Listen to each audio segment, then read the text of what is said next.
Hey guys, I wasn't sure if there was like if it was an okay thing to do to, I don't know, make a video about this topic when Ukraine is happening right now, when as I speak they're they're fighting right now. Uh, but obviously I'm absolutely not the right person to make, any video about the Ukraine situation, and I don't want to take that space away from the people that should be broadcasting those videos, people that are actual experts. And not that I'm an expert on this one, but I am Taiwanese, so I'm just giving you a Taiwanese person's sort of feelings and thoughts on this one. But I I'll see if I can put some links in the description below for Ukraine. And I guess the first thing I'll say, even before starting this one, is that, and I've said this in my last Taiwan video, in the 21st century, we shouldn't be tolerating any country invading and annexing another. We should be using all our diplomatic and political mechanisms to resolve conflicts before it gets to an armed conflict. So I believe Johnny is and has been working on a China-Taiwan video, and I guess he's probably, at least in part, going to do a simulation for what happens if China invades Taiwan. Obviously, I hope this doesn't happen. My dad thinks that the US couldn't really do anything. I mean, China is so close to Taiwan, the US is so far away. They have bases in the area, but they're just bases. All right, let's just do this. In the summer of 1995, China sent a bunch of its troops to the province of Fujian. They then started testing missiles and putting it on TV. They then started running highly publicized combat exercises, very similar to what it would look like to cross this 130-kilometer wide strait to invade the island of Taiwan, a place that China doesn't think is a real country, but rather a part of China itself, a rebellious island province in an unfinished civil war. Another round of Chinese war games near Taiwan has the U.S. and other nations concerned. China did all this saber rattling because Taiwan's president had asked for a visa to visit the United States, and the U.S. Congress voted to give it to him, defying Beijing and undermining China's claim to Taiwan. Oh, and Taiwan was holding their first democratic election. These are the first free elections of a Chinese leader in 5,000. The China that we know today is the People's Republic of China. They feel entitled to a claim to Taiwan, even though they have never governed Taiwan in any century, decade, year, month, week, day, hour, minute, or second in history. They feel entitled to it. Oh, and Taiwan was holding their first democratic election. These are the first free elections of a Chinese leader in 5,000 China years. announced Friday that it would start the new military exercises less than a week before Taiwan's presidential election. China hated that all of this was happening on this island that they think is... These are the first free elections of a Chinese leader in... Yeah, I believe that was in 1996. It was the first election voted by the people. Previously, it was sort of voted amongst the officials. This guy was the president before he was elected, when he was, voted amongst the officials. He won the first election that was voted by the people. China hated that all of this was happening on this island that they think is theirs, hence all of the military flexing. But look who shows up next. Diplomatic trouble may be brewing again between China and the United States. Nice montage there. It's the US military, and they're sending their biggest show of military force in Asia since the Vietnam War, right here in China's neighborhood. President Bill Clinton sent in all of the US's best stuff: aircraft carriers, guided missile cruisers, destroyers, powerful weapon systems from the most powerful military on Earth. So all of this concentrated US military power comes into the region and enters right here, through the Strait of Taiwan. It was a response to China and all of its efforts to intimidate Taiwan. The message was very clear: China, we are way more powerful than you, so back off and let Taiwan do its thing. And guess what? It totally worked. China, back off and let Taiwan do its thing. Notice he said, let Taiwan do its own thing. Not we are claiming Taiwan. That's the difference. There's this whole talk about how, like, oh, you got two bosses, right? Or two gangsters, China and the US. And, people ask Taiwan, well, like, you're really only treating one boss for the other. You gotta remember that the US isn't wanting to invade and annex Taiwan into the US. Notice he said, let Taiwan do its own thing. Obviously, America has its own interests with Taiwan, but look who has the consent. It's sort of like people have been using the rape analogy for Ukraine, about how, like, people who are blaming Ukraine for wanting to join NATO, people who are blaming Ukraine for getting invaded by Russia because Ukraine wants to join NATO. is like blaming the person who gets raped because she is wearing a revealing outfit. So it's sort of the same thing here. It's just like which side has the consent, right? Taiwan or the US isn't looking to influence, Taiwan's domestic policies. The US isn't, wanting to censor speech in Taiwan. Like, And guess what? It totally worked. China backed down and the US reasserted itself as the global powerhouse, a power that no one can mess with. Okay, so now let's fast forward to last fall. A lot has changed in this 20 or so years. And China is at it again, flexing on Taiwan. Their favorite way of doing this lately is flying military aircraft into this air border, Taiwan's Air Defense Identification Zone, or ADIZ. An ADIZ is airspace that if you enter, you should identify yourself, or else the nearby country will assume that you're coming to attack them. China has started flying military aircraft over this not just airspace one without plane. asking It's like permission, without 40, identifying themselves. not Not just 90? like once or twice, but like dozens of times per day, hundreds of times a month. These Yeah. are the actual recorded flight paths of Chinese aircraft flying over Taiwan's ADIZ and then back to China. Can you get It's a the hell giant FU to Taiwan, or rather, remember who's boss here.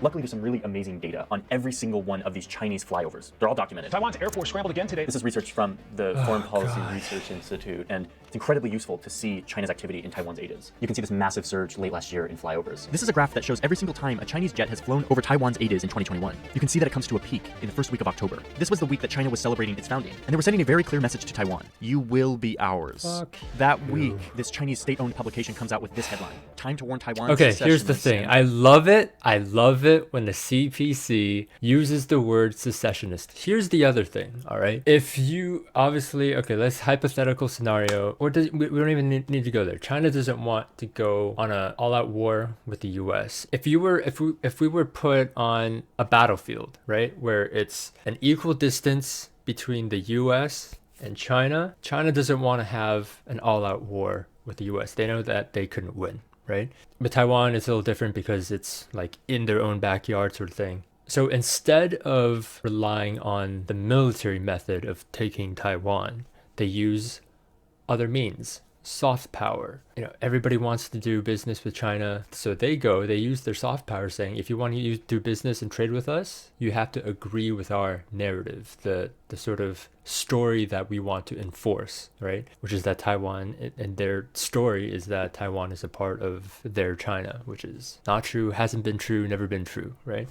Part of how they do that is using language, like the word reunification. It's not reunification if Taiwan's never been a part of the PRC before. It's unification, it's annexation. And they use the word secessionists. You can only secede if Taiwan was ever a part of you in the first place. But the ironic thing is that the CPC, the Communist Party of China, the People's Republic of China, they are the secessionists from the original China. So the Taiwanese are not secessionists because we've never been a part of you guys. But you guys are the secessionists from the original China, the Republic of China. So it's ironic, but most people won't notice. Most people, it'll just go over their heads. They won't even realize. But whenever you hear the CPC or the PRC use the word secessionists, just remind them that they were the ones that were the secessionists, not anybody else. Their fomenters, war is real. This is not fair play. So guess who shows up to the region to calm things down? A U.S. warship has sailed through the Taiwan Strait. So right after this huge bulk of flyovers of Taiwan's ADIZ, the U.S. sends in guided missile destroyers through the Taiwanese Strait, and they're accompanied by a Canadian To ship. warn off 25 Chinese aircraft that entered its defense zone. Oh, but this time, it didn't work. Here's when the U.S. sailed through the Strait, and here's what China does after. Tons more flyovers of Taiwan's ADIZ. Looking at the raw data, you can see that these flyovers start happening almost every day. It's not the 90s anymore. Things have changed. Bill Clinton can't just send a bunch of naval ships to the Taiwan Strait and expect China to back down. We're living in a different era. The biggest difference is that China's military has become way more powerful in the last 20 years. Add to that their zeal for taking over Taiwan to reunite it with mainland China. It makes more sense to say reunite it with mainland China, more so than to reunite it with the PRC, because, it's never happened before. But to say reunite it with China, it's a little more so because, Qing Dynasty... People say that the Qing Dynasty took Taiwan for over 200 years, but they actually only governed a fraction of Taiwan. Most of the island, I think most of the island was still run by the native tribes. And I believe the Qing Dynasty only sent some of their politicians to a fraction of the island. So you can't really say that they didn't, and I think Qing officials at the time they didn't really care about Taiwan either. Like they I think there was a quote saying that like, oh, Taiwan is like the size of a bullet.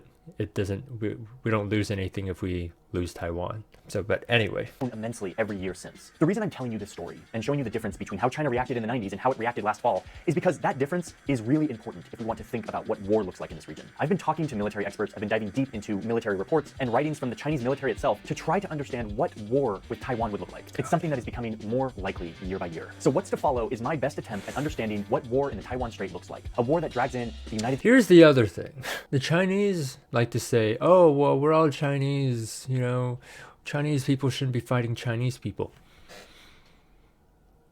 You're the only Chinese people that want to fight us. We don't want to fight you guys. We just want to live our lives the way we've always been living. So they like to say, oh, you know, Chinese people shouldn't be fighting Chinese people. We should. You're the only party that's Chinese that wants to fight the other Chinese. You're the only Chinese that wants to fight the Chinese. States and its allies. War is impossible to predict, and so we don't know for sure. But what I hope we can do here is look at a scenario and learn how conflict works, and what calculations all the countries involved would have to make in what might become the next world war. I just want to make China understand that we are not going to step back. China's aggression against Taiwan is accelerating, and it's blaming the U.S. Beijing has been getting increasingly tough on Taiwan. So are you saying that the United States would come to Taiwan's defense? Yes and yes. Hey, before we dive into this, I want to say into the scenario about potential war between Taiwan and China. Okay, I'm going to dive into a very specific scenario of how conflict could escalate in the Taiwan Strait. But first, I have to say something. I have to get this off my chest, which is I felt a little bit conflicted making this video. I feel very against the sort of machismo fascination with conflict. Like it's some sort of cool, good thing. When at the end of the day, what we're talking about are people's lives. We're talking about valuable taxpayer money. We're talking about the future of entire societies being ripped apart by a power struggle. This is not sexy and cool. This is a nightmare. Secondly, let us all just acknowledge right now how easy it is to dehumanize China and its leaders and its military. But let me just remind you that also China forget that, you know, there's people in Taiwan. It's not just an island. You know, Taiwanese people, it's easy to dehumanize the Taiwanese too, like calling the Taiwanese US pawns. You know, it's doesn't want war. They don't want bloodshed. They will probably try much less violent ways to try to force Taiwan to the negotiating table before resorting to all-out invasion. But or they just leave us the hell alone. I mean, and yeah, like I said, they want to use other soft power means, you know, coercing Taiwanese politicians, funding news networks in Taiwan that are kinder to China, you know, funding, making memes and spreading them in Taiwan social media, getting Taiwanese celebrities to, you know, say nice things about China, all that, all psyops. They'll try to do, you know, all the ways. Anyway, I'm so tired of all this.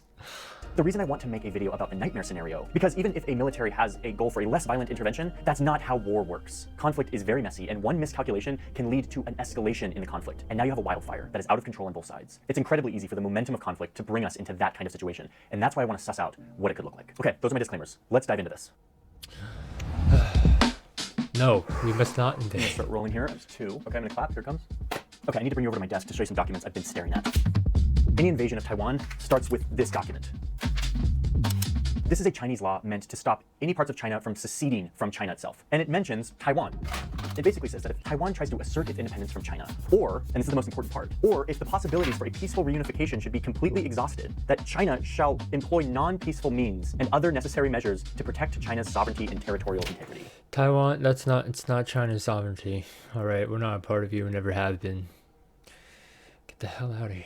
Translation, if they run out of diplomatic solutions, China is required by law to invade Taiwan and force it. Well, required by law, more like it's a law that they wrote themselves. It's not they're not compelled to do anything. They just say that they feel entitled to do that. Yeah, it's just, saying that it's required by law, by a law that they wrote themselves, is a little like, okay, like I'm gonna write a law today that says I deserve to eat 10 donuts every day. Yeah, like unite with China. And no, I don't read or speak Mandarin, but Google Translate. I mean, come on. Listen, we're like 70 years into I hope you used a little peaceful bit more than Google Translate, but solutions being tried and not working. Meanwhile, on the island of Taiwan, support for any sort of reunification is at an all-time low. Again, like, it's not reunification, but it's not looking like peaceful reunification is going to happen, which is making the interpretation of this law more and more on the side of China should do this forcibly. Okay, so that's the legal justification from a Chinese perspective. Pair that with the fact that unlike in the legal 90s, justification. China now has a massive military. There's new concern at the Pentagon about China's military buildup. With all sorts of new missiles, China could soon be able to deploy a nuclear-tipped missile that U.S. defenses would find much harder to detect. tanks, helicopters, submarines, ships. I mean, this isn't from me, this is the US government. They recently came out with a report that said that the Chinese Navy now is bigger than the US's Navy, at least by numbers. They have 360 versus our 297 ships. Now, caveat to that data, our ships are much bigger. But still, China's recent military buildup is nuts. And this is why the US military is kind of freaking out. My opinion is this problem is much closer to us than most think. We have to take this on with urgency. China is upping the ante on Taiwan. And there are fresh fears of a Chinese invasion of Taiwan. Taking over Taiwan remains China's #1 strategic priority. The initial strike. Oh, hell. Okay, so this is the moment that a lot of you probably came to this video for, which is, what does the war actually look like? Let's say that China feels confident that the only way that Taiwan is going to join China, which is again a legal imperative, is if they forcibly invade. Blockade isn't working, negotiation isn't working. The first strike on Taiwan would likely look like just another Chinese provocative ADIS flyover. True, China's so done- because they've already done this many times, so I guess Taiwan and the Taiwanese are used to it, and so they won't bat an eye. Yeah, so they could one day, when they're used to this activity, and if that's going to be the initial strike, I guess that the Taiwanese population is probably not going to bat an eye, because they're kind of used to it now, so they're not going to see it coming, because it's just like, oh yeah, it's just another one. We've been having this for weeks now, so I can see why that could be a strategy. Done this hundreds of times, so at this point Taiwan thinks that they're just doing another one of their routine flex our military might exercises. But this time, the fighter jet turns towards the island. Wait, I'm wondering, okay, so by this point, when they're flying in here, this curvature right here, I mean, because, you know, Taiwan is monitoring when they're in this space, right? Once they start to turn, wouldn't the, you know, Air Force in Taiwan, wouldn't they have, I don't know if they've done this maneuver here before, but wouldn't they, you know, pick that up right away when this plane curves in? But this How are they time, able to go in all the way over here without pushback? fighter jet turns towards the island and begins firing. At the same time, China fires guided missiles from the mainland and See, this might look like a fun, you know, I'm not, you know, accusing Johnny of anything, but there are people here, like families are here. Like when I see this, these are like people dying, right? Like,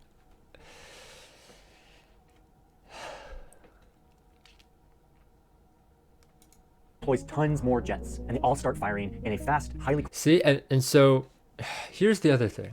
I've said this plenty of times now, but China does not view the Taiwanese as family. They're not looking to treat the Taiwanese as family. They view the island of Taiwan as territory, as property. I mean, all these killings. You're gonna tell me that this is how you treat a family? This is how you treat your family? And you think, and you wonder why we don't want to be a part of you? You wonder why we don't want to be annexed into you? Coordinated attack. The target here is anything that Taiwan can use to defend itself, like weapons that can shoot down planes or boats that are coming onto the island. I mean, this could be anything. Radar, communication nodes, military command centers, navy bases, bridges, communication networks, power stations, even government buildings. They would have a wide variety of targets to effectively deny Taiwan the ability to... No question that over the years they've been studying where these buildings are, and you know, there's a not billboard, but like a whiteboard, I guess, in the military rooms in China of all the targets that they're looking at. Respond effectively. I mean, unfortunately for Taiwan, a lot of these targets are left out in the open. They're easy to see. A runway is really easy to see and really hard to hide. This first attack would happen very quickly. One military And the US is all the way over at the end of the Pacific. Like what are they gonna do? expert Ian Easton put it very succinctly when he said, assuming the intent is invasion, these attacks could be expected to be concentrated in a short time frame as a prelude to invasion with no pauses other than those required for moving, reloading, and repairing equipment. Whew. Sounds horrible. So Taiwan's leaders are caught off guard and they immediately retreat underground to a command bunker where they can plan their response. Luckily, What about everybody else? China will not be able to take out all of their military targets. Some of their aircraft hangars are deep in mountains, and some of their missile sites are really well camouflaged. They would escape the bombardment, so Taiwan would have the ability to respond. They would likely be able to get some air power into the air and fire some missiles towards mainland China to hit air bases, radar, and military batteries on the mainland. At this point, Taiwan also sends troops to their western beaches to start laying mines and preparing for an oncoming barrage of Chinese troops who are probably now on their way across the strait. This has all happened within just a few hours, and the US is just barely hearing about this. Yeah, that's China has likely jammed much of the communication communication. How many Taiwanese people are going to die before, the US gets there? And might that be somebody that I know personally? Channels that would allow the US to have a clear picture of what's going on. This will slow their response time. The thing is, China has gotten really good at sending little robots up to satellites in space, their civilian satellites, to help repair them. They could use the same technology to latch onto an American spy satellite and block its ability to view what's happening on the ground. Yes, we're not talking about conflict in space as a feasible part of the scenario. So the US is trying to get up to speed. The US president and military leaders now have to decide how they're going to respond. Are they going to risk American lives to protect this faraway island? It's something that the American public broadly would not be into, but they have to do something. They have to make a plan. Meanwhile, back over in the Strait, It's, I don't know. Americans don't know what it feels like, obviously, and Canadians either don't know what it feels like to live so close to a neighbor that wants to invade and annex you. They live in privilege. I don't know. Taiwan's military assets are severely damaged, and China is now sending hundreds of thousands of troops and loads of supplies across this 130-kilometer stretch. This is what, a lot of Taiwanese people have been dreading growing up. Just like, I guess, yeah, how long can we maintain our way of life? Can you guys just not? Like, why can you just not? Like, I've said this in my last video, like Taiwan and China can do a lot of business together. They could work very well together. But how do you expect us to want to be friendly with you, to do business to you, to work with you when you guys feel like you guys are entitled to do this? You guys can just not. And then we could proceed with trade and, God, like, Jesus Christ. Of water. They're using boats of all kinds, military boats, merchant boats that don't need to defend themselves because Taiwan can't respond adequately. And each of these vessels is carrying tons of supplies and troops. But again, on Taiwan's western beaches, there are probably Taiwanese troops who have been planting mines ready for this invasion. So there's now a battle on the beaches as Chinese amphibious attackers try to hit the beaches and push back the Taiwanese defense. We're going to continue assuming Taiwan doesn't give up and capitulate and surrender to China at this point. If that's the case, the US is now just starting to respond, likely from their bases in the region, Japan and Guam. They deploy aircraft carriers, still so far with away, jets and bombers, stealth fighters, as well as fast attack submarines that will focus on one thing,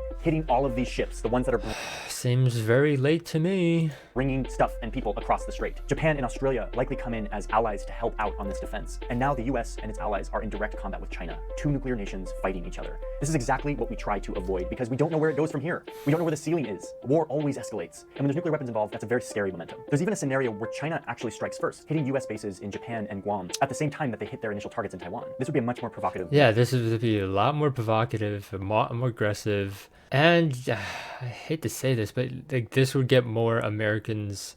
It would be easier to convince, the American public that, China is being the aggressor here. Obviously, if their own, bases are being, it sucks that it always takes your own stakes to be threatened for you to feel it. But I guess that's just the way it works.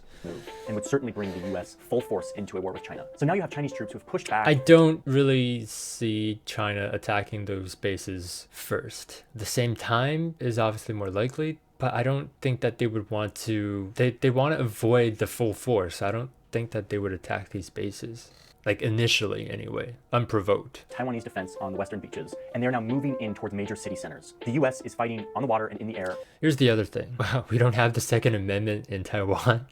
And, so there's been comments about, hey, maybe we should start, arming the populace. Second Amendment, everybody has a gun to, at least somewhat fight back. It's not gonna happen. I mean, it's just not. I mean, until this happens and like maybe like some gangsters in Taiwan. Yeah, that's the other thing. Gangsters are going to be the only ones that have guns other than military. And from here, it becomes impossible to predict what could happen next. There are so many different directions. Depending on the US's tolerance for bloodshed, there could be American troops on the ground trying to push back Chinese advancements inland. But if you look at Chinese military writings on this, you'll see that as a part of this scenario, when they're thinking about it, they're not just thinking about the US and its allies in Taiwan. They also predict that India will take advantage of this moment of chaos and invade the Himalayan borders to the south. They even foresee Tibetan freedom fighters way out here in the west, who have long been hostile towards Chinese rule, rising up and taking advantage hostile to Chinese rule or the other way around? Ability to gain back control of their region. I mean, you can see how this starts to unfold. Before you know it, the entire region is devolving into a war that threatens to engulf many more countries, hundreds of thousands of lives. And this is where I want to stop, because from here it just becomes so speculative as to be completely useless. But I tell you this scenario of a potential invasion of Taiwan, not because it's the most likely, it's actually not. The more likely situation is China will pressure Taiwan through blockades or through other painful pressures that will get them to come to the negotiating table. I tell you hold on. I mean, I guess I forgot to say this earlier.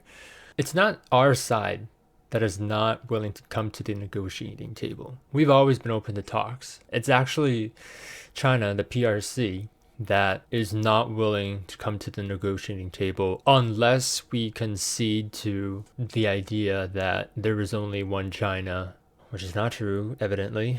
It's sort of like an idea that they want everybody to agree on. So it's not that we are not willing to come to the negotiating table. It's they are only willing to come to the negotiating table if we go along with that idea. Because this scenario is still absolutely a possibility. What's scary to me about all of this, and I've said this a bunch, but I'm just gonna keep saying it, once something like this starts, it's really hard to reverse it, to put the cat back in the bag. Yeah. No one's in control. That's a concept that's really hard to get your head around if you didn't live through a global war. We live in an international system that feels like it has rules. We have the UN, we have treaties and conventions, we have global trade. It feels like there's some sort of order. But let me remind you that that's because we live in the most peaceful time in human history. This long peace where few people alive today witnessed what it looks like when two powerful countries clash in all-out war. It usually happens when some powerful leader feels strongly that he deserves land that the rest of the world says isn't his. That's the point. Entitlement. He feels like he deserves it. Entitlement, that's what that is. He uses his big powerful army to go take it, and in the process he sparks a horrible tragedy. And while I hope more than anything that doesn't happen in this case, we have to remember how commonplace it is, and that the peace between these big powers is actually the outlier here. I really hope that we have to remember how commonplace it is, and that the peace between these big powers is actually the outlier here. I really hope that we are past needing to resort to this version of conflict to settle our disputes at this time in our history, but I'm not totally convinced that we are yet. And I think China and Taiwan, this specific case, is the best thing to look at to test whether or not we can. We can talk about it. We can find creative ways to solve this instead of resorting to the thing. There needs to be more. Here's the thing. I can say that there needs to be more dialogue. The PRC actually doesn't want more dialogue. The PRC doesn't want more people around the world to be talking about this because they want to be able to take Taiwan before people talk about it, before people are aware of the situation. Unless it's their propaganda, I don't think that they want the world to talk about Taiwan. I mean, it's just evident in that they use their coercion to keep us out of all international organizations. So let's talk about it, let's, talk about it, bring it up when you're hanging out with your friend. I don't know, just like talk, I think it's because, if more people talk about it, more people will realize, oh, in the 21st century, we shouldn't tolerate any country invading and annexing another. It doesn't matter who it is. And of course, you're going to get the, very anti-Western and very anti-US perspective, which, I understand that they have their reasons, but they're going to put those blinders on before understanding the situation. And that's the problem. So, I mean, I hope that we could, have more dialogue back and forth instead of what's going on here. Again, it's them that are not willing to come to the negotiating table. It's not the other way around. They've done forever, which is just fight each other and see who wins. So I appreciate you watching this video and would love to hear your thoughts. I left a bunch of sources down in the description where you can read a lot more about this from the really good research and reporting that has been done on this topic. That's it. Thanks for watching. I'll see you in the next one.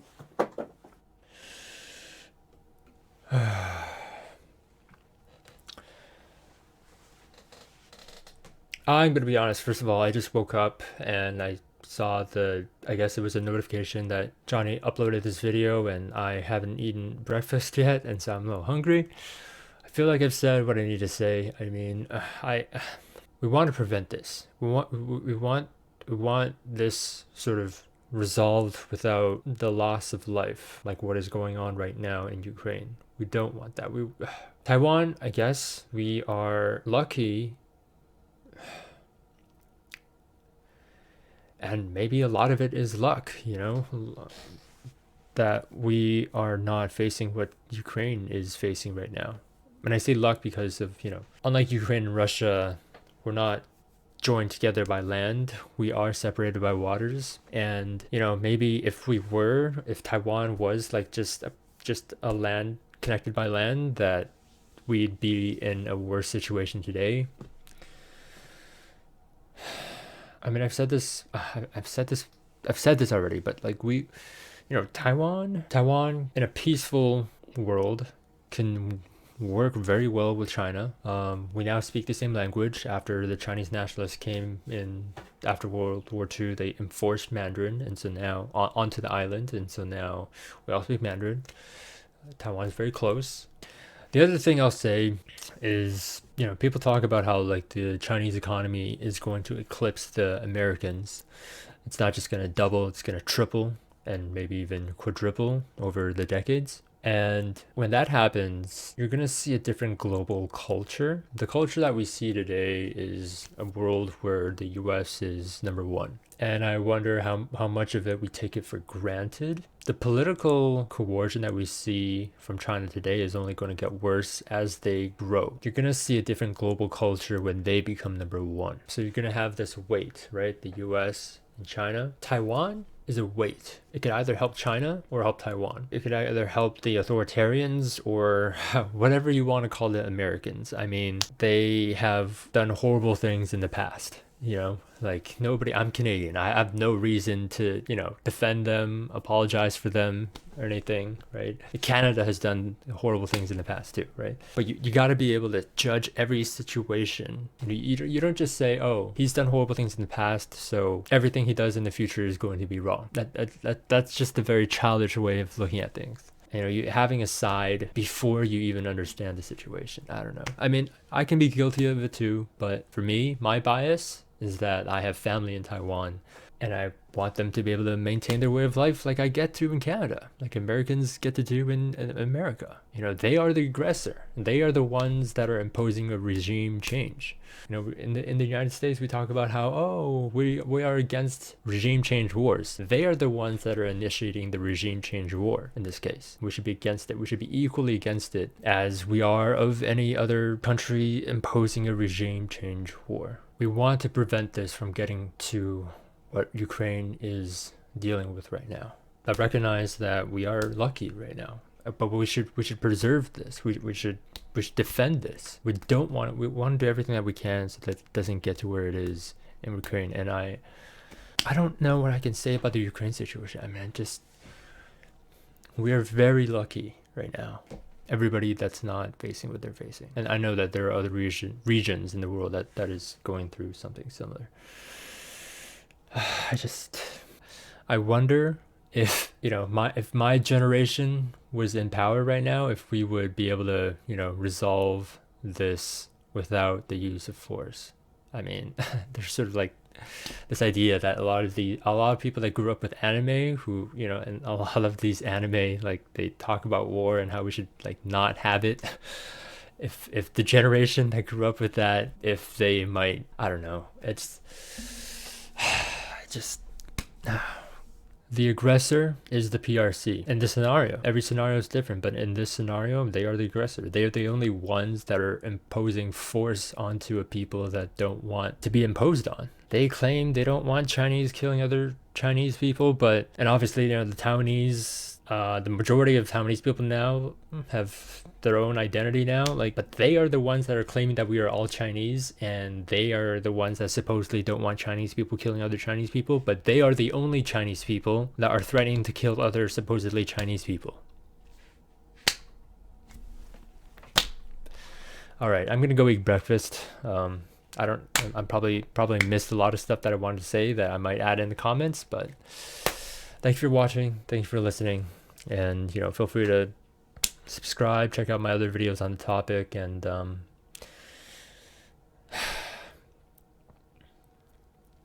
I hope the situation in Ukraine gets better. Don't we all just feel so helpless? I mean, God, oh God.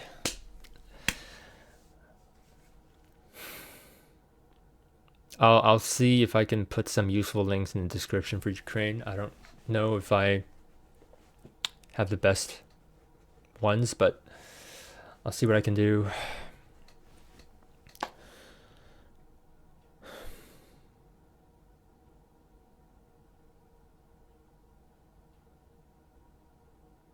All right, take care, guys. I mean,